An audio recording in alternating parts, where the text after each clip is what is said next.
اعوذ باللہ من الشیطان الرجیم بسم اللہ الرحمن الرحیم تلک الرسل فضلنا بعضهم على بعض منهم من کلم اللہ ورفع بعضهم درجات وآتینا عیسی ابن مریم البینات وأیدناه بروح القدس ولو شاء الله ما اقتدى الذين من بعدهم من بعد ما جاءتهم البینات ولكن اختلفوا فمنهم من آمن ومنهم من كفر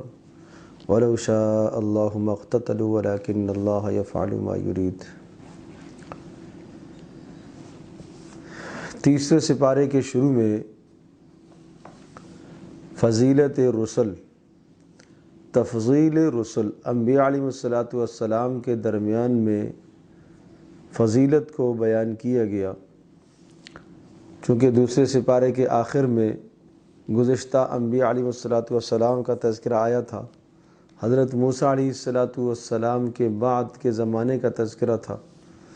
اور اس پر یہ ارشاد فرمایا تھا تلک آیات اللہ نتلوها علیک بالحق وانک لمن المرسلین، کہ یہ گزشتہ انبیاء علیہ السلام کے واقعات آپ کو سنائے ہیں، اور یہ نبوت سے پہلے، وحی سے پہلے آپ ان واقعات کے متعلق کوئی معلومات نہیں رکھتے تھے، تو ان واقعات کا من و عن اسی طرح سے بیان کرنا اور درست اور ٹھیک بیان کرنا، یہ آپ کی رسالت کی ایک بہت بڑی کھلی دلیل ہے کہ آپ اللہ کے رسول ہیں، کہ جو چیزیں کسی کو نہیں معلوم وہ چیزیں آپ لوگوں کو بتا رہے ہیں، تو اس کا مطلب یہ ہوا کہ آپ اللہ کے رسول ہیں۔ جب آپ اللہ کے رسول ہیں تو اللہ تبارک و تعالیٰ نے رسولوں میں سے بعض رسولوں کے ساتھ تو براہ راست کلام کیا تھا، اور بعض رسولوں کو اور معجزات عطا فرمائے تھے، تو وہ فرق ذکر فرمایا کہ بعض رسولوں کو اللہ پاک نے فضیلت عطا فرمائی ہے بعض پر، اور بعض رسولوں کو اللہ نے دوسری قسم کے معجزات عطا فرمائے ہیں، آپ کے معجزات الگ ہیں، تو اللہ پاک نے تلک الرسل فضلنا بعضهم علی بعض، ہم نے رسولوں کو رسولوں پر فضیلت دی ہے، تفریق نہیں ہے، یہ نہیں کہ بعض رسولوں کو ماننا اور بعض کا انکار کرنا، یہ تفریق کہلاتا ہے، تو تفریق تو جائز نہیں ہے، البتہ تفضیل جائز ہے کہ بعض رسولوں کی بعض پر فضیلت۔ چنانچہ 5 انبیاء علیہ السلام اولو العزم کہلاتے ہیں، حضرت موسیٰ علیہ السلام، حضرت عیسیٰ علیہ السلام، ابراہیم علیہ السلام، اور نوح علیہ السلام، اور حضرت محمد مصطفیٰ صلی اللہ تعالیٰ علیہ وسلم، یہ 5 اولو العزم پیغمبر کہلاتے ہیں۔ اور پھر ان میں بھی پھر سب سے بلند تر جو مقام ہے وہ رسول اکرم صلی اللہ علیہ وسلم کا مقام ہے، تو کہا کہ بعض کو ہم نے بعض پر فضیلت دی، یعنی محمد صلی اللہ علیہ وسلم کو تمام پر فضیلت دی، اور بعض سے اللہ پاک نے براہ راست کلام فرمایا، یعنی موسیٰ علیہ السلام سے، اور عیسیٰ علیہ السلام کو دوسری قسم کے معجزات عطا فرمائے، وآتینا عیسی ابن مریم البینات وأیدناہ بروح القدس، کہ ہم نے ان کی تائید کی حضرت جبریل علیہ السلام کے ذریعے سے، کہ جبریل ان کے ساتھ رہتے تھے۔ یا ایھا الذین آمنوا انفقوا مما رزقناکم، دوسرا مسئلہ اس رکوع کے اندر انفاق فی سبیل اللہ، اس وقت سے پہلے اللہ کی راہ میں مال خرچ کر دو جس دن کوئی خرید فروخت، کوئی دوستی، کوئی تعلق قائم نہیں ہوگا، اور وہ کوئی بھی کام نہیں آئے گا، اس وقت آپ کو اپنے اعمال کام آئیں گے، اور ان اعمال میں سے ایک بڑا عمل ہے انفاق فی سبیل اللہ، اللہ کی راہ میں مال خرچ کرنا، جس کے ذریعے سے آپ دوزخ کے عذاب سے بچ سکتے ہو۔ اور تیسری بات اس رکوع میں اللہ لا الہ الا هو الحی القیوم سے اعادہ مضمون ہے سورہ مبارکہ کا جو مضمون تھا،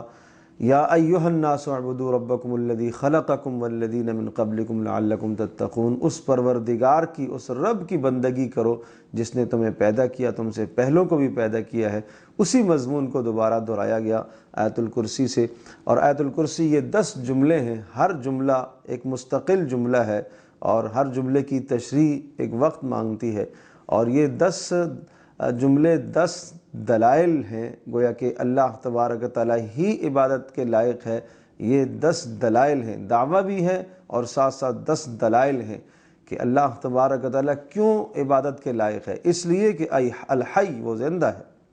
اس پر موت طاری نہیں ہوتی، القیوم ساری کائنات کو وہ قائم رکھنے والا ہے، تو جو ساری کائنات کو قائم رکھنے والا ہوتا ہے وہی اس بات کا اہل اور مستحق ہے کہ اس کی عبادت کی جائے۔ لا تأخذہ سنۃ ولا نوم، اس لیے کہ اسے نیند نہیں آتی، اسے اونگ نہیں آتی۔ اور دنیا میں اگر ہم کسی اور کو رب مانتے ہیں، کسی اور کو الہ مانتے ہیں، تو رات میں جب ہماری مشکل ہو اور کسی موقع پر ہمیں پکارنے کی ضرورت پڑے تو الہ اور معبود تو سو رہا ہے۔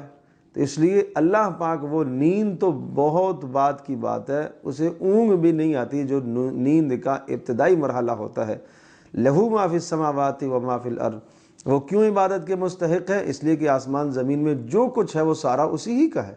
جب سارا کچھ اسی ہی کا ہے،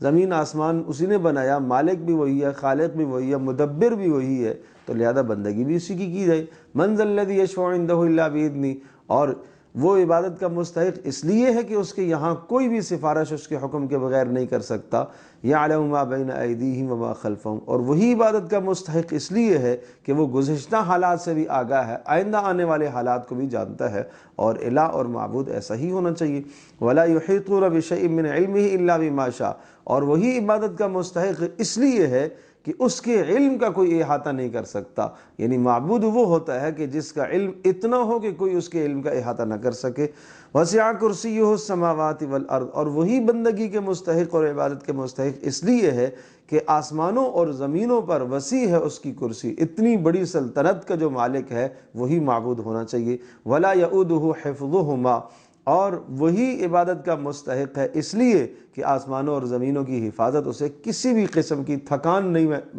اس سے تھکان محسوس نہیں کرتا وہ، اور آسمانوں اور زمینوں کی حفاظت اسے نہیں تھکاتی، اور وہی بندگی کے مستحق ہے عبادت کے۔ کیوں؟ وَهُوَ الْعَلِيُّ الْعَظِيمُ، اور وہ تمام کی تمام مخلوق سے بالاتر ہے، بلند تر ہے اور عظمتوں والا ہے۔ اس جیسی عظمت کسی میں نہیں، اس جیسی علو اور بلندی کسی کے پاس نہیں ہے۔ تو لہذا یہ 10 دلائل ہو گئے ہیں کہ گویا کہ وہی اللہ تبارک و تعالیٰ بندگی کے مستحق ہے۔ لا اکراہ فی الدین،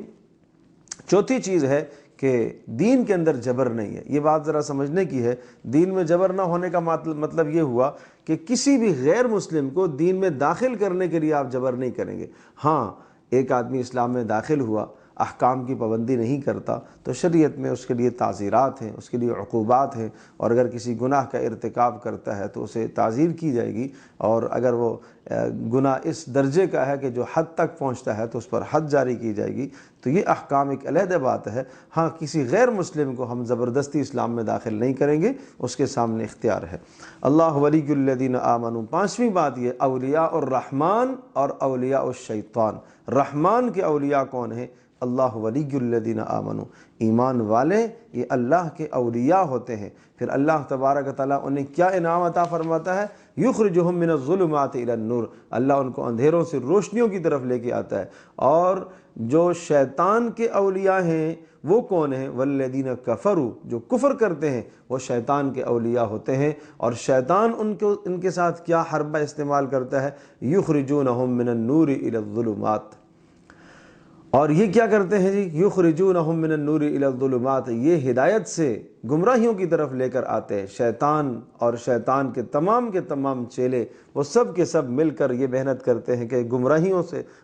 سے نکلنے نہیں دیتے، ہدایت سے گمراہی کی طرف لے کے جاتے ہیں، اور اسی طرح سے ایمان سے شرک اور کفر کی طرف، اور اخلاص سے ریاکاری کی طرف لے کے جاتے ہیں، اور اسی طرح سے ایمان یقین سے شبہات اور شکوک کی طرف لے کے جاتے ہیں۔ ہر وقت انسان کے ذہن میں مختلف شکوک شبہات اسلام اور ایمان کے متعلق ڈالتے رہتے ہیں۔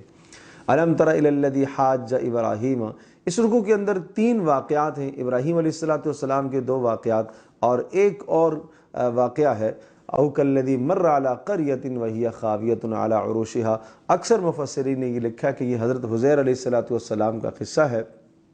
بہرحال نام کی تصریح یہاں پر موجود نہیں ہے، اور ان تینوں کے تینوں قصوں سے ابراہیم علیہ السلام کا نمرود کے ساتھ مکالمہ ہے، اور اسی طرح سے پھر ابراہیم علیہ السلام کا جو دوسرا قصہ ہے کہ ابراہیم علیہ السلام نے خود پروردگار سے، اللہ پاک سے درخواست کی کہ مجھے وہ کیفیت دکھا، تو مردوں کو کس طرح سے زندہ کرے گا؟ تو اللہ نے حکم دیا 4 پرندوں کو پکڑیں اور ان کو آپ ذبح کریں،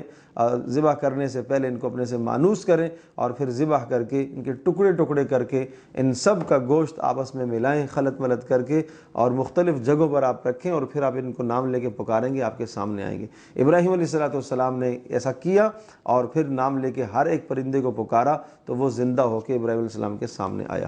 تو ابراہیم علیہ السلام اس منظر کو دیکھنا چاہ رہے تھے۔ اسی طرح سے بیچ میں حضرت عزیر علیہ السلام کا قصہ، تو ان تمام کے تمام تینوں قصوں سے یہ مضمون سمجھایا جا رہا ہے کہ احیاء اور اماتت کا مالک اللہ ہے، یعنی زندہ کرنے کا اور موت دینے کا اختیار صرف اور صرف اللہ کو ہے، اللہ کے سوا کسی کو نہیں ہے۔ مثل الذین ينفقون اموالهم فی سبیل اللہ کمثل حبۃ،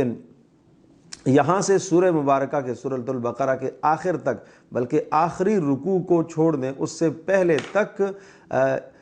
اسلام کا معاشی نظام بیان کیا گیا ہے۔ اسلام کا معاشی نظام، اسلام اپنے معاشرے کے اندر غرباء کے لیے کیا ہدایات دیتا ہے۔ اسلام ہمیں یہ تاکید دیتا ہے کہ غرباء کا، معاشرے کا معاشی نظام بہتر کرنے کے لیے زکوٰۃ کے نظام کو رائج کیا جائے، صدقات کے نظام کو رائج کیا جائے، عشر کے نظام کو رائج کیا جائے، اور اسی طرح سے مفت قرضے فراہم کیے جائے اور لوگوں کو زیادہ سے زیادہ سہولت دی جائے، مہلت دی جائے، تاکہ ہر غریب سے غریب آدمی بھی ملک کے اندر بہترین طریقے سے وہ گزر بسر کر سکے اور اس کی وہ مسلمانوں کے ساتھ، عام مالداروں کے ساتھ اپنی خوشیوں میں، اپنی غمیوں میں اچھی طرح سے شریک ہو سکے۔ تو اسلام ہمیں یہ نظام دیتا ہے کہ معاشی نظام کے اندر زکوٰۃ کو، صدقات کو، مفت قرضوں کو فراہم کیا جائے اور دوسروں کو سہولیات دی جائے، یہ اسلام نظام پیش کرتا ہے۔ اور اس کے ساتھ ساتھ سود کے خاتمے کا اعلان کیا گیا ہے کہ سود ایک بدترین لعنت ہے جو معاشرے کو آپس میں معاشرے کو جکڑ لیتا ہے، اور اس سود کی بدترین لعنت سے غریب جو آدمی ہوگا وہ غریب زیادہ سے ہر دن غریب سے غریب تر ہوتا چلا جائے گا، اس لیے سود کی لعنت سے معاشرے کو پاک کیا جائے۔ تو یہاں سے لے کر عرض کر رہا ہوں کہ سورت کے آخر تک یہ مضمون ہے، اور باقی اس رکوع کے اندر مثل الذین ینفقون، پھر علیحدہ علیحدہ باتیں ہیں، عرض کرتا ہوں۔ مثل الذین ینفقون اموالهم فی سبیل اللہ، یہ اللہ کی راہ میں مال خرچ کرنے کی ایک مثال دی گئی ہے کہ جو اللہ کی راہ میں مال خرچ کرتے ہیں ان کی مثال اس کھیتی کی اسی طرح ہے جہاں بیج بھی درست ہو اور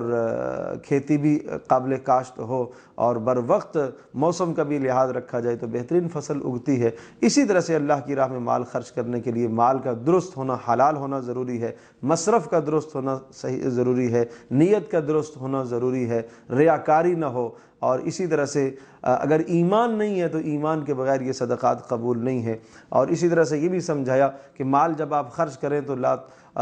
ثم لا يتبعون ما انفقوا منا ولا اذى، جس غریب اور حاجت مند کو آپ مال دیں گے اس پر آپ احسان نہیں جتلائیں گے اور اس کو آپ کسی قسم کی تکلیف نہیں دیں گے۔ اذن کا مطلب یہ ہے کہ آپ مال دے کر پھر ایسا رویہ اختیار کریں، بد اخلاقی کا رویہ اختیار کریں فقیر کو، حاجت مند کو، تو یہ جائز نہیں ہے۔ زکوٰۃ جس کو آپ دیں گے، زکوٰۃ جس کو آپ دیں گے یا جس کو آپ مال دیں گے، تو اس کا مطلب کیا ہوا؟ اس کا مطلب یہ ہوا کہ اس نے آپ پر احسان کیا ہے کہ آپ سے وہ مال وصول کرتا ہے، اور چونکہ اللہ تبارک و تعالیٰ کی جانب سے وہ غریب ایک وکیل ہوتا ہے تو آپ پر اس نے احسان کیا کہ آپ کا مال اس نے لیا ہے۔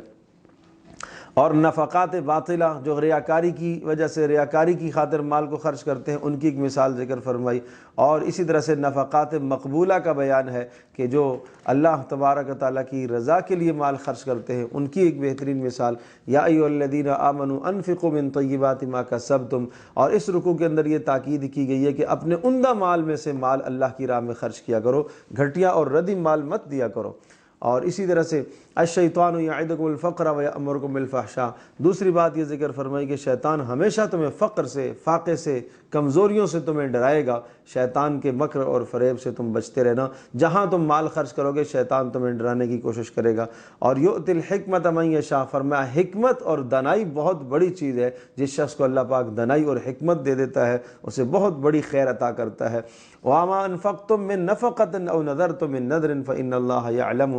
اور یہ ارشاد فرمایا کہ جو صدقات اور مال تم اللہ پاک کی رضا کے لیے چھپ کر خرچ کرتے ہو یا اعلانیہ خرچ کرتے ہو، اللہ تمہاری نیتوں کو جانتا ہے۔ زکوٰۃ کو اعلانیہ خرچ کیا جائے تاکہ دوسروں کے لیے ترغیب ہو، نفلی اموال کو چھپ کر آدمی خرچ کرے تاکہ وہ صرف اللہ کی رضا کے لیے ہوتا ہے۔ پھر اس کے بعد مصارف کو بیان فرمایا کہ صدقات کے مصارف کیا ہیں، للفقراء الذین احصروا فی سبیل اللہ، اس کا بہترین مصرف وہ لوگ ہیں جن کو اللہ کی راہ میں روکا گیا، طلب دین کے لیے، دین کے حصول کے لیے اور دین کے پھیلانے کے لیے وہ محنت کر رہے، لا یستطیعون ضربا فی الارض، وہ زمین میں تجارت کے لیے نہیں نکل سکتے، یحسبہم الجاہل اغنیاء من التعفف، سوال نہ کرنے کی وجہ سے آدمی ان کو مالدار سمجھتا ہے، اور تعرفہم بسیماہم، اے نبی آپ ان کو چہروں سے پہچان لیں گے، لا یسألون الناس الحافا، چمٹ کر سوال نہیں کرتے، وما تنفقوا من خیر فإن اللہ بہ علیم، جو بھی آپ خیر خرچ کریں گے، مال دیں گے، اللہ تبارک و تعالی جاننے والا ہے۔ الذین ينفقون اموالہم باللیل والنہار، یہاں پھر انفاق پر ملنے والا اجر، اللہ کی راہ میں مال خرچ کرنے والوں پر اجر، باللیل والنہار، جو رات کو خرچ کرتے ہیں، دن کو خرچ کرتے ہیں، اعلانیہ خرچ کرتے ہیں، چھپ کر خرچ کرتے ہیں۔ سیدنا ابوبکر صدیق رضی اللہ تعالیٰ کے بارے میں آتا ہے کہ ان کے پاس 4000 درہم تھے، تو 1000 درہم انہوں نے رات کو خرچ کیا، 1000 دن کو خرچ کیا، 1000 چھپ کر خرچ کیا، 1000 اعلانیہ خرچ کیا، تو اس پر اللہ تبارک و تعالیٰ نے یہ آیت نازل فرمائی کہ یہ ایسے لوگ ہیں کہ اس طرح سے مال خرچ کرتے ہیں، اور ان کے لیے اجر ہے، اور آخرت میں کسی قسم کے خوف کی کوئی بات نہیں ہے۔ الذین یأکلون الربا، سودی نظام کا خاتمہ کیا جائے، اور یہ سمجھایا کہ وہ لوگ جو سود کھاتے ہیں جب قیامت میں قبروں سے اٹھیں گے تو ایسے اٹھیں گے کہ جس طرح سے کسی شخص پر جن کے اثرات ہوتے ہیں، شیطان کے اثرات ہوتے ہیں، اور وہ خبتی ہو جاتا ہے، عقل سے بالکل اس کی عقل کام کرنا چھوڑ دیتی ہے شیطان کے چھونے کی وجہ سے، اسی طرح سے یہ لوگ قبروں سے اٹھیں گے، ایسا لگے گا جیسا کہ شیطان نے ان کو چھوا ہوا ہے، عقل سے بالکل خالی ہوں گے۔ یہ اس طرح سے کیوں ہوگا؟ اس لیے کہ اس دنیا کے اندر بھی جو سود خور ہے، جس کو صرف مال کی لت لگ گئی ہے کہ مجھے مال ہی آنا ہے، کمانا ہے، وہ نہ اپنا خاندان دیکھتا ہے، نہ اپنے پروردگار کے حقوق کی رعایت کرتا ہے، کسی بھی بات کی رعایت نہیں کرتا، ہر وقت اس کو یہی اپنے دل کے اندر تمنا ہے کہ بس مال آنا چاہیے، گویا کہ وہ مال کے پیچھے پاگل ہوا ہے، مال کے پیچھے دیوانہ ہوا ہے، ایسا لگ رہا ہے اسے شیطان نے چھوا ہے، تو اسی طرح سے وہ قیامت کے دن بھی اٹھے گا۔ یمحق اللہ الربا ویربی الصدقات، صدقے کی برکتیں ہیں اور سود کے اندر کوئی برکت نہیں ہے، اللہ تبارک و تعالیٰ صدقے کو بڑھاتا ہے، سود کو اللہ پاک گھٹاتا ہے۔ یا ایھا الذین آمنوا اتقوا اللہ وذروا ما بقی من الربا ان کنتم مؤمنین، ایک صاف اور واضح اعلان کیا کہ ایمان والو سود سے بچ جاؤ، وذروا ما بقی من الربا، اتقوا اللہ، اللہ کا ڈر اختیار کرو، اور جو تمہارے اپنے رأس المال ہیں، اصل مال، وہ تو تم لے سکتے ہو، اس سے اضافی رقم تم کسی قسم کی نہیں لے سکتے ہو، اور اگر تم سود سے باز نہیں آؤ گے فَأْذَنُوا بِحَرْبٍ مِّنَ اللَّهِ وَرَسُولِهِ، اللہ اور اس کے رسول کے ساتھ اعلان جنگ ہے تمہارا۔ یقیناً کون اللہ کی دھرتی پر رہ کر اللہ اور اس کے رسول کے ساتھ جنگ کر سکتا ہے، کیسے ہو سکتا ہے؟ اس لیے اس نظام کا خاتمہ ضروری ہے، اسلامی معاشرے کے لیے ضروری ہے کہ سود کا خاتمہ ہو۔ وَإِن كَانَ ذُو عُسْرَةٍ فَنَظِرَةٌ إِلَىٰ مَيْسَرَةٍ، یہ اسلام معاشی نظام پیش کرتا ہے کہ جس شخص نے آپ کا قرض دینا ہے، اگر وہ تنگ دست ہے تو آپ اس کو درگزر کر دو، آپ اسے مہلت دے دو کچھ وقت تک کے لیے، اور مہلت نہیں دے سکتے ہو، کچھ تھوڑی سی مہلت دے دو، کچھ اس کے ساتھ سہولت کرو، یا اسی طرح سے مکمل آپ قرضہ اس کا معاف کر دو، مکمل معاف نہیں کر سکتے ہو تو اسے سہولت دے دو۔ ایک حدیث پاک میں آتا ہے کہ گزشتہ قوموں میں سے ایک شخص ایسا تھا کہ اللہ پاک نے اس کو اس بنیاد پر معاف کر دیا ہے کہ وہ لوگوں کو قرضوں میں سہولت دیا کرتا تھا کہ اللہ کے بندوں کو سہولت دو، تو اس سہولت کی بنیاد پر اللہ پاک نے اس کے گناہوں کو معاف کر دیا۔ یا ایھا الذین آمنوا اذا تداینتم، یہ آیت مداینہ کہلاتی ہے۔ اس آیت کے اندر بھی ایک پورا نظام پیش کیا گیا ہے، اسلام کا معاشی نظام، کہ جب تم باہمی معاملات کرو تو ان معاملات میں ادھاروں کو لکھ کے رکھا کرو، بغیر لکھے معاملات مت کیا کرو تاکہ بعد میں کسی قسم کی مخاصمت اور جھگڑا پیدا نہ ہو۔ اور یہ بھی ضروری ہے کہ لکھنے والے کو یہ چاہیے فَلْيَكْتُبْ بَيْنَكُمْ كَاتِبٌ بِالْعَدْلِ، عدل کے ساتھ، انصاف کے ساتھ جو ہے وہ لکھنے والا لکھ لے، اور وَلْيُمْلِلِ الَّذِي عَلَيْهِ الْحَقُّ وَلْيَتَّقِ اللَّهَ رَبَّهُ، اور اگر ایک آدمی نہیں لکھنا جانتا تو وہ لکھوائے، تب بھی اس معاملے کو لکھوائے۔ اور فَإِنْ كَانَ الَّذِي عَلَيْهِ الْحَقُّ صَفِيًّا أَوْ ضَعِيفًا أَوْ لَا يَسْتَطِيعُ أَنْ يُمِلَّ هُوَ فَلْيُمْلِلْ وَلِيُّهُ بِالْعَدْلِ، اور جو آدمی معاملہ جس کی طرف سے کیا جا رہا ہے، اگر وہ آدمی زیادہ سمجھدار نہیں ہے، کمزور ہے، بوڑھا ہے، یا کسی بھی وجہ سے زبان نہ جاننے کی وجہ سے وہ نہیں لکھوا پاتا، تو اس کا کوئی ولی آ کے لکھے، اس معاملے کو لکھ کر معاملات کرو، ادھار کے معاملات۔ اور اس موقع پر وَاسْتَشْهِدُوا شَهِیدَیْنِ مِن رِجَالِکُم، دو گواہوں کو اپنے پاس رکھ لیا کرو، اور اگر دو مرد تمہیں گواہ نہ میسر ہوں تو پھر ایک مرد اور 2 عورتیں لے لیا کرو. لا تکتموا ولا تسأموا ان تکتبوه صغیرا او کبیرا الی اجل، چھوٹا معاملہ ہو یا بڑا معاملہ ہو لکھنے میں تمہارے لیے بہتر ہے. ذالکم اقسط عند اللہ، یہ انصاف کی بات ہے، اور کم از کم اتنا ہوگا کہ تمہیں شک نہیں پڑے گا، بعد میں کسی قسم کا تمہیں بعد میں کوئی لڑائی اور جھگڑے کی نوبت نہیں آئے گی، اس لیے لکھ لیا کرو. ہاں الا ان تکون تجارتا حاضرۃ تدیرونها بینکم فلیس علیکم جناح الا تکتبوها، اگر لین دین کی تجارت ہے کہ آپ نے جا کے پیسے دیے اور مال وصول کر لیا، نقد معاملہ ہے تو ٹھیک ہے، اس کو اگر آپ نے نہیں لکھا ہے تو کوئی حرج نہیں ہے. واشہدوا اذا تبایعتم، لیکن اس قسم کے معاملات کے اندر بھی کسی کو گواہ بنا لیا کرو. یہ اس صورت کے معاملات ہیں جب بڑے بڑے معاملات آپ کر رہے ہوں. ولا یضر کاتب ولا شہید، اور لکھنے والے کو اور گواہ کو کسی قسم کا ضرر نہیں ہونا چاہیے کہ کل جب عدالت میں مسائل جائیں، اگر جھگڑا بامی ہو جائے تو اس موقع پر وہ کاتب لکھنے والا رگڑے میں آ جائے یا گواہ جو ہے وہ رگڑے میں آ جائے. نہیں، ان کو کسی قسم کا ضرر نہیں ہو. اگر وہ ضرر ان کو ہوگا تو کون گواہی دے گا؟ وَإِن تَفْعَلُوا فَإِنَّهُ فُسُوقٌ بِكُمْ، اگر تم نے ایسا کیا تو یہ بڑا گناہ ہے. وَاتَّقُوا اللَّهَ، اللہ سے ڈرتے رہا کرو. وَإِن كُنتُمْ عَلَىٰ سَفَرٍ، اس کی اتنی اہمیت بیان فرمائی کہ اگر تم سفر میں ہو اور سفر میں تمہارے پاس لکھنے کے اسباب نہیں ہے، کاغذ قلم نہیں ہے، یا تم لکھنا جانتے نہیں ہو، تمہارے پاس کوئی دوسرا شخص بھی نہیں ہے کہ جس کے سے آپ لکھواؤ اس معاملے کو، تو پھر کچھ چیز گروی رکھ لیا کرو جو اس بات کی نشانی ہو کہ ہاں آپ دونوں کے درمیان یہ معاملہ ہوا ہے. ایک شخص نے آپ نے اس سے چیز وصول کر لی ہے، اب اس نے آپ کو پیسے دینے ہیں، آپ نے اسے پیسے دینے ہیں، تو آپ اس کو اپنی کوئی چیز اس کے پاس گروی رکھوا دیں کہ یہ اس بات کی نشانی ہوگی کہ میں نے آپ کے اتنے اتنے پیسے دینے ہیں. اس طرح سے اس معاملے کو سمجھایا گیا. ولا تکتموا الشہادہ، فرمایا کہ گواہیوں کو چھپانا جائز نہیں ہے، اور جو شخص گواہی کو چھپائے گا وہ بڑا سخت گناہ گار ہے. اور پھر اس کے بعد للہ ما فی السماوات و ما فی الارض، سورۃ البقرہ کا آخری رکوع بڑی اہمیت کا حامل ہے، اور اس رکوع میں پورے کے پورے مضامین کا اعادہ کیا گیا. سورہ مبارکہ میں جتنے بھی مضامین ہیں ان تمام کے تمام مضامین کا اعادہ ہے. کیسے؟ للہ ما فی السماوات و ما فی الارض، اللہ ہی آسمانوں اور زمینوں کا مالک ہے. جن جن احکامات کا اس نے تمہیں مکلف بنایا ہے، تو جب وہ مالک ہے تمہارا بھی تو وہ تمہیں ان احکام کا مکلف بنا سکتا ہے. وَإِن تُبْدُوا مَا فِي أَنفُسِكُمْ أَوْ تُخْفُوهُ يُحَاسِبْكُم بِاللَّهِ، تم چھپ کر کوئی نافرمانی کرو گے یا کھلم کھلا کرو گے تو اس کا حساب تم سے وہ لے گا. جتنے احکام تمہیں سمجھائے ہیں پیچھے، وہاں ایک عائلی قوانین سمجھائے گئے، اسلام کا معاشی نظام سمجھایا گیا، عبادت کے احکام سمجھائے گئے، احکام سلطانی تمہیں بتائے گئے، روزے کے مسائل تفصیل سے آئے، قصاص کے مسائل تفصیل سے آئے، وصیت کے مسائل اہمیت سے آئے ہیں. ان تمام کے تمام معاملات میں اللہ خود جانتا ہے کہ تم کس طرح سے عمل کرو گے. اگر تم چھپ کے کرو گے یا ظاہر کرو گے اور تم نافرمانی کرو گے تو وہ اللہ پاک جانتا ہے. فَيَغْفِرُ لِمَن يَشَاءُ وَيُعَذِّبُ مَن يَشَاءُ، جسے چاہے گا اللہ پاک معاف کر دے گا، جسے چاہے گا اللہ پاک سزا دے گا. اللہ ہر چیز پر قدرت رکھتا ہے. آمن الرسول بما انزل الیہ من ربہ والمؤمنون، اور کیوں نہ تم ان تمام مضامین پر ایمان لاؤ گے؟ کیوں نہیں لاؤ گے؟ اس لیے کہ رسول جب ایمان لا چکا ہے، ان تمام کے تمام مضامین پر رسول بھی ایمان لا چکا، رسول کے صحابہ بھی ایمان لا چکے. کل آمن باللہ، ان سب نے اللہ پر، ملائکہ پر، کتابوں پر، رسولوں پر ایمان لایا، اور سب یوں کہتے ہیں کہ ہم رسولوں کے درمیان میں تفریق نہیں کرتے.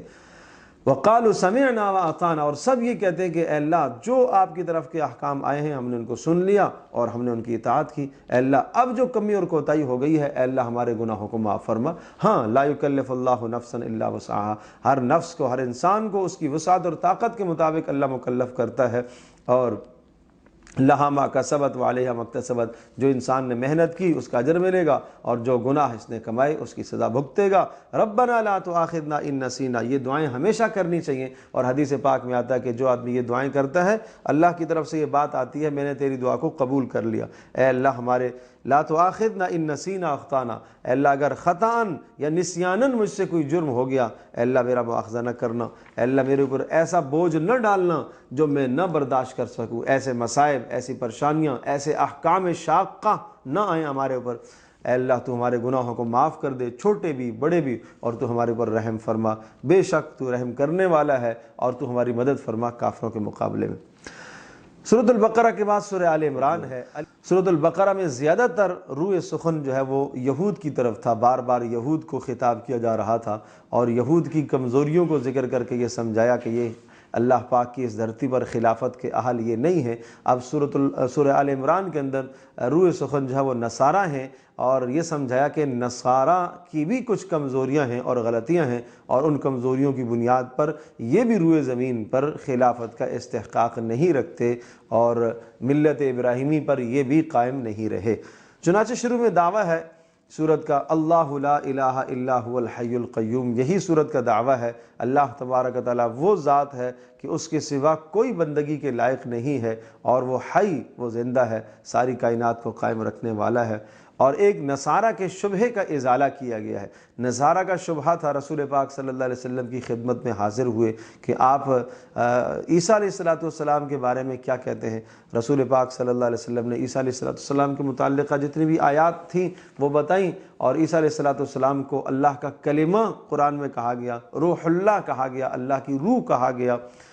اور یہ سمجھایا گیا کہ عیسیٰ علیہ السلام تو بغیر جو ہے وہ باپ کے پیدا ہوئے۔ تو ان ساری باتوں کو سن کر، یا پہلے سے نصارہ نے سنا تھا، قرآن کی کچھ باتیں انہوں نے سن رکھی تھیں، تو آپ علیہ السلام کی خدمت میں آئے کہ آپ عیسیٰ علیہ السلام کے بارے میں یہ کہتے ہو، تو اس کا مطلب یہ عیسیٰ تو الہ ہوئے، وہ تو معبود ہوئے، اس لیے کہ روح اللہ ہے، اللہ کی روح ان کے اندر معاذ اللہ حلول کر کے آ گئی ہے، لہٰذا وہ تو الہ اور معبود ہوئے۔ اور اسی طرح سے باپ کے بغیر پیدا ہوئے، تو یہ ایک خاص عنصر ان کے اندر موجود تھا۔ اور پھر آگے معجزات کا بیان ہے کہ اللہ پاک نے وہ ایسے ایسے معجزات کے مردوں کو زندہ کر دیتے، اور نابینوں کے چہروں پر اور آنکھوں پر ہاتھ رکھتے تھے تو وہ بینا ہو جاتے تھے، اور اسی طرح سے وہ پرندوں کو زندہ کر لیا کرتے تھے، پرندوں کو بنا کے وہ روح پھونکتے تو اڑ جاتی۔ تو ان تمام چیزوں سے پتہ چلتا ہے کہ عیسیٰ علیہ السلام وہ الہ اور معبود ہے، ان کے اندر معبود ہونے کا کچھ عنصر پایا جاتا ہے۔ تو بڑی تفصیل سے اس مضمون کو یہاں سمجھایا کہ نہیں، عیسیٰ علیہ السلام اور حضرت مریم، ان کے اندر معبود اور رب ہونے کا کوئی عنصر نہیں ہے۔ کیسے؟ بات یہ آئی کہ عیسیٰ علیہ السلام کے لیے اللہ نے روح اللہ کا لفظ کہا هو الذی انزل علیک الکتاب منہ آیات محکمات ہن ام الکتاب و اخر متشابہات۔ یہ تو متشابہات ہیں۔ قرآن مجید کے اندر دو قسم کی آیات ہیں، ایک محکمات اور دوسری متشابہات۔ محکمات کا مطلب کیا ہوتا ہے کہ وہ صاف اور واضح، جس کا معنی اور مفہوم ہر آدمی سمجھ سکتا ہے، اور متشابہات ان کو کہا جاتا ہے کہ جن کا مفہوم اور معنی نہیں کوئی سمجھ سکتا۔ اور پھر متشابہات دو طرح کے ہوتے ہیں، ایک وہ متشابہات ہے جن کا معنی بھی نہیں پتہ، مراد بھی نہیں پتہ، کچھ بھی نہیں معلوم، اللہ ہی جانتا ہے، اللہ قیامت کے دن وہ راز ظاہر کرے گا، جیسا کہ الف لام میم کا کیا معنی ہے، اللہ ہی اس کی حقیقت کو جانتا ہے۔ ہا میم کا کیا معنی ہے، کاف یا عین صاد کا کیا معنی ہے، اللہ ہی اس کی حقیقت کو جانتا ہے۔ اور دوسرا وہ الفاظ ہیں کہ جن کا معنی تو ترجمہ تو پتہ چلتا ہے کہ یہ ہے، لیکن اس کی مراد کیا ہے وہ نہیں معلوم ہوتی، جیسے کہ اللہ کا چہرہ، وَيَبْقَى وَجْهُ رَبِّكَ ذُو الْجَلَالِ وَالْإِكْرَامِ، اللہ کا چہرہ باقی رہے گا۔ اب اللہ کا چہرہ کیا ہے؟ ید اللہ، اللہ کا ہاتھ۔ اب اللہ تبارک و تعالیٰ ہاتھ کا محتاج نہیں ہے، یا اللہ کے ہاتھ ایسے نہیں ہیں جس طرح سے ہمارے ہاتھ ہیں۔ اللہ تبارک و تعالیٰ ان اعضاء سے، ان ترکیب سے، جسم کے مرکب ہونے سے تو پاک ہے۔ اب اس سے کیا مراد ہے اللہ ہی بہتر جانتا ہے۔ ان کو کہتے ہیں متشابہات۔ اسی طرح سے یہ سمجھایا کہ روح اللہ کا لفظ متشابہات میں سے ہے، لہذا تمہیں اس میں تردد نہیں ہونا چاہیے۔ اور ان الذین کفروا لن تغنی عنہم، نصارہ کو اسلام کی طرف دعوت دی گئی اور دنیا کی حقیقت سمجھائی گئی کہ دنیا کی حقیقت کچھ بھی نہیں ہے۔ زین للناس حب الشہوات من النساء والبنین والقناطیر المقنطرۃ من الذہب والفضۃ والخیل المسومۃ والانعام والحرث۔ دنیا در حقیقت کس چیز کا نام ہے؟ زین للناس حب الشہوات،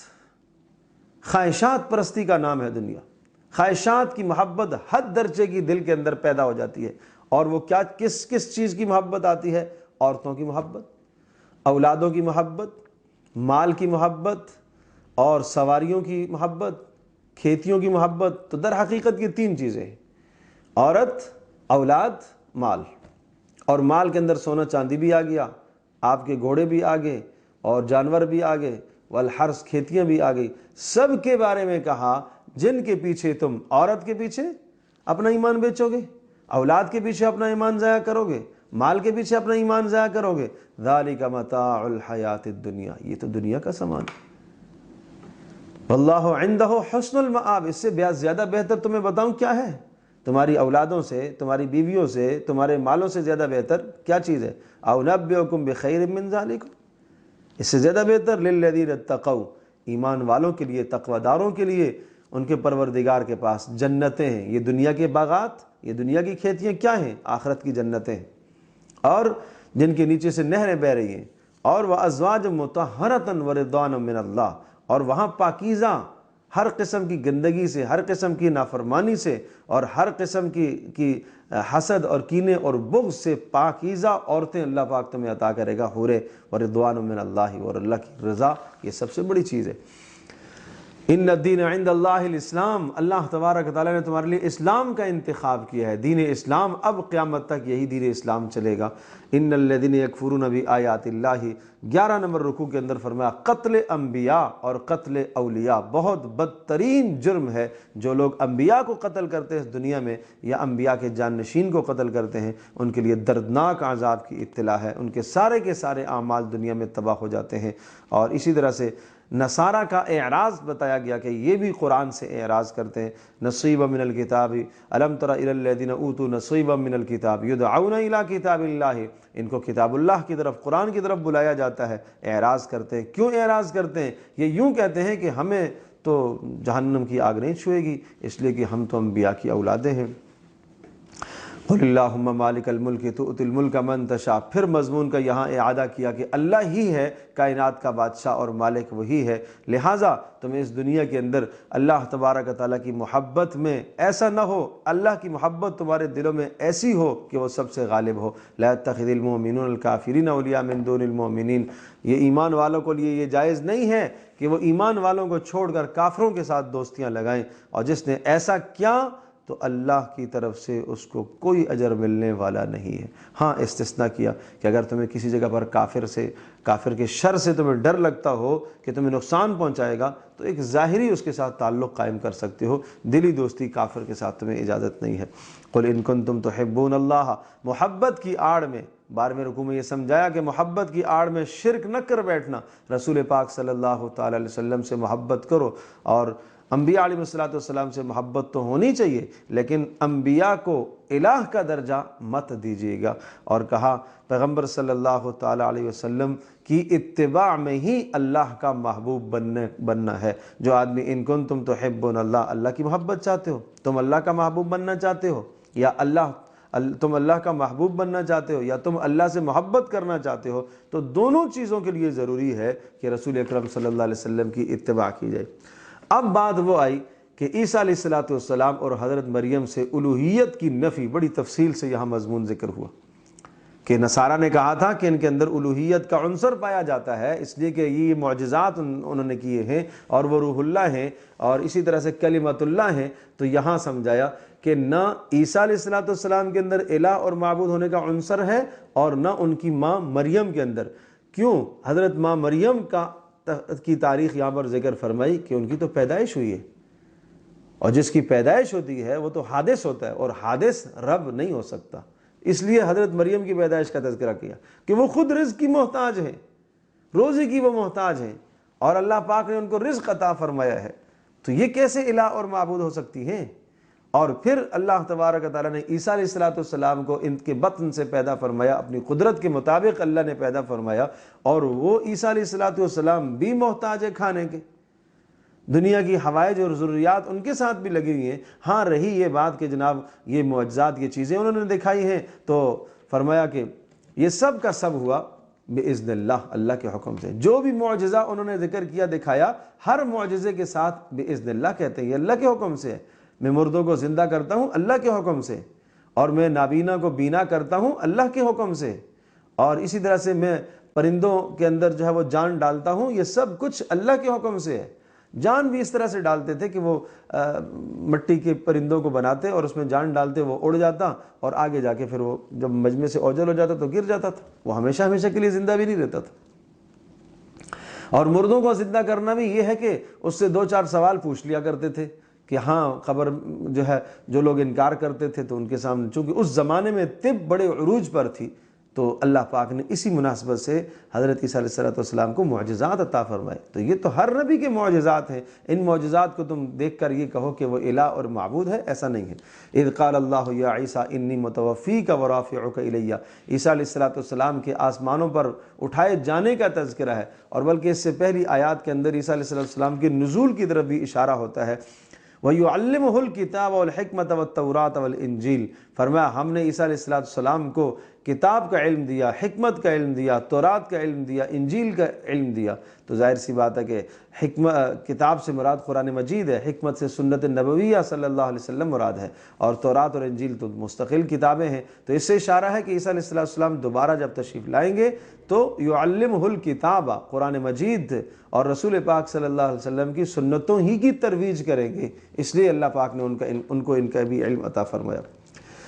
تو رفع عیسیٰ علیہ السلام کو آسمانوں پر اٹھایا جانا، اذ قال اللہ یا عیسیٰ انی متوفیک ورافعک الی ومطہرک، کہ اللہ نے ارشاد فرمایا کہ عیسیٰ میں تمہیں پورا اوپر اٹھا لوں گا، روح مال جسد کے ساتھ اٹھانا ہے، اور چھٹے سپارے کے اندر اس کی تفصیل موجود ہے کہ وما صلبوہ وما قتلوہ ولکن شبہ لہم بل رفعہ اللہ الیہ، نہ تو یہودیوں نے قتل کیا عیسیٰ علیہ السلام کو، نہ سولی پہ لٹکایا، بلکہ بل رفعہ اللہ، اللہ نے ان کو آسمانوں پر اٹھا لیا، اللہ نے ان کو زندہ اٹھا لیا، اور قرب قیامت میں اتریں گے۔ رسول پاک صلی اللہ علیہ وسلم نے کئی احادیث میں اس کی تصریح فرمائی ہے، اور بہت وضاحت فرمائی ہے کہ اس وقت تک قیامت قائم نہیں ہوگی جب تک عیسیٰ بن مریم زمین پر نہ اتریں، اور عیسیٰ بن مریم زمین پر اتریں گے اور عدل و انصاف کو اسی طرح سے قائم فرمائیں گے، اور عدل و انصاف سے اس دھرتی کو بھر دیں گے۔ باقی رہی یہ بات کہ عیسیٰ علیہ السلام بغیر باپ کے پیدا ہوئے، یہ تمہیں عجیب لگتا ہے؟ کہا یہ تمہیں عجیب لگتا ہے، تو آدم علیہ السلام بغیر باپ اور بغیر ماں کے پیدا ہوئے، تو وہاں تو اللہ کی قدرت کے دو نشانیاں اور دو مظاہر ہیں، اور پھر مباہلہ کیا گیا۔ اچھا اب اگر تمہیں شک ہے تو یہود کے علماء سے خطاب کر کے کہا گیا تم بھی اپنی اولادوں کو لے آؤ، ہم بھی لے آتے ہیں، تم بھی مرد آؤ، ہم بھی آتے ہیں، تم بھی اپنی عورتوں کو ایک میدان میں لیں، اور سب کے سب مل کر مباہلہ کرتے ہیں، اور ہم یہ دعا کرتے ہیں اے اللہ جو جھوٹ بولتا ہے اس پر لعنت کر۔ تو نصارہ کے جو علماء تھے انہوں نے جب یہ بات سنی تو وہ ڈر گئے، انہوں نے کہا کہ نہیں، نبی سے جس نے مباہلہ کیا اور یہ چیلنج نبی کا جس نے بھی قبول کیا وہ تباہ ہوا ہے۔ قل یا اہل الکتاب تعالوا الی کلمۃ سواء بیننا وبینکم، نصارہ کو ایک عمومی دعوت کہ اے اہل کتاب آ جاؤ ایک بات کی طرف کہ جو ہمارے اور تمہارے درمیان میں کیا ہے، متفق ہے۔ کیا ہے؟ اللہ نعبد الا اللہ ولا نشرک بہ شیئا، ہم اللہ کے سوا کسی کی بندگی نہ کریں اور اللہ کے ساتھ کسی کو شریک نہ ٹھہرائیں، اور ہم میں سے بعض کو رب نہ بنائیں۔ یہ بات وہ ہے، بعض کو رب نہ بنائیں کا مطلب کیا ہے کہ یعنی تحلیل اور تحریم کا اختیار کسی اور کو دینا، حلال اور حرام کا، یہ کیا ہے؟ یہ رب بنانا ہے۔ یہ رسول پاک صلی اللہ علیہ وسلم نے جب ہرقل کو خط لکھا تھا تو آپ نے اس آیت بینہ کو شروع میں بطور خطبے کے آپ نے لکھا تھا، اور پھر ملت ابراہیمی سمجھائی گئی۔ ما کان ابراہیم یہودین، ابراہیم یہودی بھی نہ تھے، نصرانی بھی نہ تھے، اور نہ مشرک تھے، بلکہ وہ ایک دین پر چلنے والے تھے۔ تو محمد صلی اللہ تعالی علیہ وسلم وہ ابراہیم علیہ السلام کے قریب ہے۔ ان اول الناس بابراہیم الذین اتبعوا هذا النبی، بے شک محمد صلی اللہ تعالی وسلم اور ایمان والے لوگ وہ ابراہیم کے زیادہ قریب ہیں۔ وقالت طائفة من اہل الکتاب، اہل کتاب کا عناد اور سرکشی اور ان کی خیانت مجلس، ولا تؤمنوا الا لمن تبع دینکم، آپس میں ایک دوسرے کو کہا کرتے تھے ہاں بھائی مسلمانوں کے پاس جاؤ بیٹھو، صبح ان کی بات کو ماننا، شام کا انکار کر دینا، اور وہ بات مان لیا کرنا جو تمہارے مزاج کے دین کے موافق ہو، اور جو تمہارے دین کے موافق نہ ہو ان کو چھوڑ دینا۔ اسی طرح سے مالی خیانت کرتے تھے کہ اگر کسی مسلمان کے پاس ان کا حق ہوتا تو کسی مسلمان کا اگر انہیں حق دینا ہوتا، مثال کے طور پر کسی مسلمان نے کسی اہل کتاب کو قرضہ دیا ہوا ہوتا تو اس قرضے کو ہڑپ کر لیتے اور کہتے کہ نہیں یہ تو ان پڑھ لوگ ہیں، ان کا مال ضبط کرنا یہ ہمارے لیے مال غنیمت ہے، یہ کھانا چاہیے، کوئی حرج نہیں ہے۔ اس طرح سے خیانت کرتے تھے، اور اسی طرح سے اپنی طرف سے مضامین لکھ کر کہتے ھذا من عند اللہ، یہ اللہ کی طرف سے ہے۔ وَإِذَا أَخَذَ اللَّهُ مِيثَاقَ النَّبِيِّينَ لَمَا آتَيْتُكُم مِّن كِتَابٍ وَحِكْمَةٍ، رسول پاک صلی اللہ علیہ وسلم کی بعثت کا بیان ہے۔ حضرت صلی اللہ علیہ وسلم کو اللہ پاک نے قیامت تک آنے والے انسانوں کے لیے رسول بنا کر بھیجا ہے، اور عجیب بات تمام کے تمام انبیاء علیہ السلام سے رسول اکرم صلی اللہ علیہ وسلم کی بعثت کا اقرار کرایا۔ کس طرح سے؟ اللہ نے سب انبیاء سے وعدہ لیا ہے کہ جب تمہارے پاس رسول آخر زمان اگر تمہارے زمانے میں آ جایا آگے تو لَتُؤْمِنُنَّ بِهِ وَلَتَنْصُرُنَّ، تمہارے ذمہ لازم ہے کہ تم اس پر ایمان لاؤ اور تم اس کی مدد کرو۔